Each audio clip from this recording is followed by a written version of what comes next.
Chapter 2, Life and Death Fatigue. The sky was dim, not completely devoid of moonlight. Clouds veiled the moon, casting a faint glow on Nathan's Dodge, which shimmered subtly. Nathan turned off the car's engine and casually placed the keys in the cup holder between the driver's seat and the passenger seat. He fished out a slightly crumpled pack of Marlboro Gold from his pocket.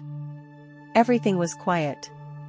No engine noise, no insects, no barking dogs from neighboring houses. With a click, the flint was struck by the small steel wheel, sparking a high-temperature flash that lasted a fraction of a second. The pressurized butane gas, liquefied and released through the clear path, ignited instantly upon contact with the low flash point. Some unburned gas also made its way into Nathan's lungs, through the cigarette. Thankfully, Nathan didn't inhale on the first puff. Exhaling deeply, Nathan slumped wearily against the seat. Facing Ivory, his wife, had become difficult. Perhaps they had been apart for too long, even simple conversations felt strained. This was his own mental barrier. Deep down, he felt guilty. For 3 years, he had harbored this guilt, not just towards Ivory, but also towards Jackson and Adam, his drinking buddies from that fateful day. Who could have foreseen it? After the ruthless legal judgment against him, the gang didn't stop at Nathan's conviction. They continued to target Jackson and Adam, who were innocent. One day, on their way to visit Nathan, they were gunned down at a traffic light. 38 bullets tore through their windshield, rearview mirror, hood, and their chests and heads. Perhaps it all happened too quickly. They likely lost their nervous functions and consciousness before feeling any pain.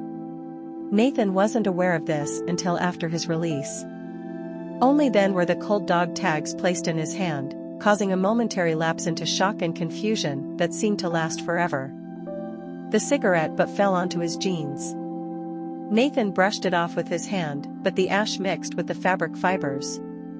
Ash has no temperature, just like past events that can't be easily swept away. When someone is extremely tired, their mind may not be thinking about anything. Nathan was like this, silently smoking one cigarette after another until his heart ached and his head felt fuzzy. Then, he opened the car door to get some fresh air.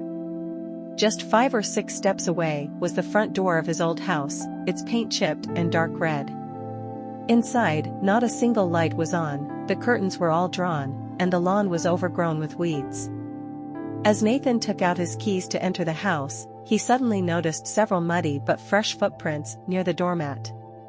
Who could have entered his house at this hour? Judging by the size of the footprints, at least 2 adult men had been there. Nathan's heart raced, a sense of imminent danger washing over him.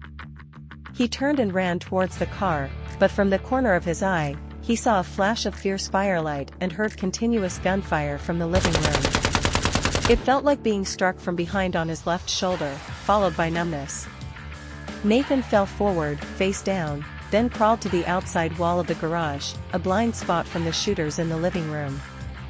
Fortunately, Nathan's car was parked further inside, out of the shooter's line of sight. Sensing that the indoor gunman could no longer shoot at him, they stopped firing.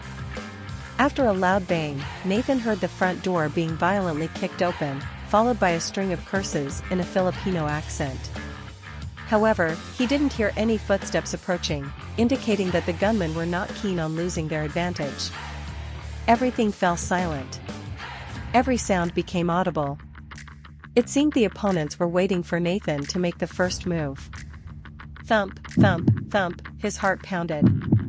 Nathan could clearly hear his breathing and heartbeat. His heart sped up, pumping oxygen throughout his body, making him acutely aware of his surroundings.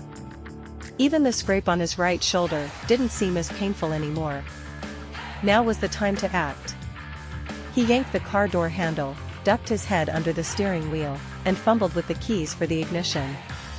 1 second, 2 seconds, Nathan had never been so desperate to get the key into the ignition. Behind him, more yelling and the sound of running footsteps approached his Dodge. Damn it, whoever it was, Nathan lifted his head, saw the ignition, and just as he turned the key, he caught a glimpse in the rearview mirror of a figure raising a gun behind his car. He ducked his head again, amidst the gunfire and shattering windshield glass, the engine roared to life. The 3.24L inline-six-cylinder engine growled in sync with the gunfire, creating a dangerous yet rhythmic beat as the rain pelted the Dodge. The gunfire paused briefly, followed by maniacal laughter. Nathan barely caught the word "fuck" among the insults. Now or never. Shifting into reverse, he floored the gas pedal, water and tire smoke mingling and drifting forward. With a thud, Nathan felt the car hit something, likely the Filipino gangster. He didn't stop, reversing into the front yard. More gunfire came from inside the house, muffled by the cold, wet air. The gas pedal to the floor, a brief friction sound followed. In the rearview mirror, Nathan saw the figure clinging to the trunk lose their grip and fall off. Ahead was a dark stretch of road. In about 10 seconds, he could be past it. Nathan turned on the headlights, piercing the rain and mist. Sitting up, he realized the windshield was shattered, with 5 bullet holes tearing through the tempered glass and the PVB film. The glass was precariously clinging on, especially around the bullet holes, where the impact had turned the glass into a misty powder. The wipers scraped the rough surface, pushing rainwater and glass shards aside.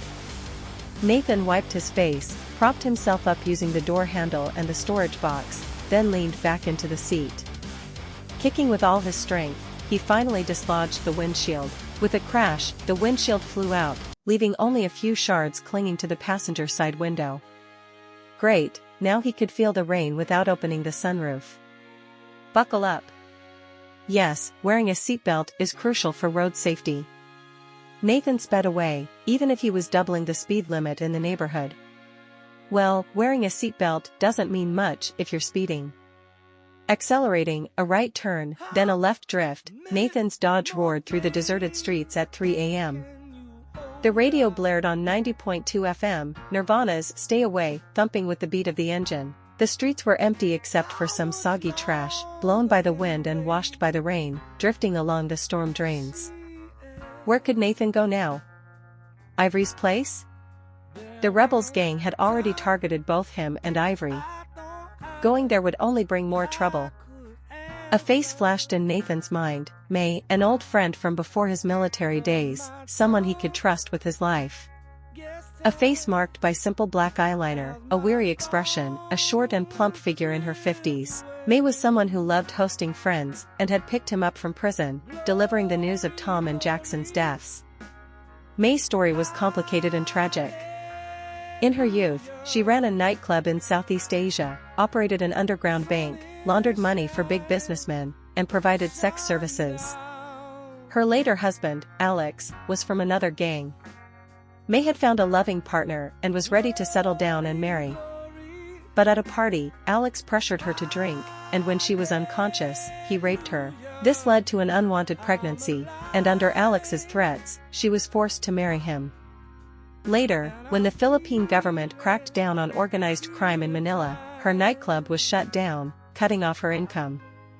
During a police chase, May and her brother were in a car accident on a bridge in Quezon City. The driver, her brother, was shot dead by the police, causing the car to plunge into the river. May, with broken ribs, tried to save her unconscious brother, but couldn't. She barely made it to shore, crying in agony. The last time she saw her brother was in the news, a photo of his body on one side and her wanted poster on the other. She fled overseas, rebuilt her empire, but became more superstitious, feeding many stray cats, fearing ghosts, and horror movies. Her brother's death haunted her, leading her to avoid killing and live a life of benevolence, often helping others, and drowning her sorrows in alcohol. May often told Nathan that it was all fate, karma for her past misdeeds, which haunted her soul at night.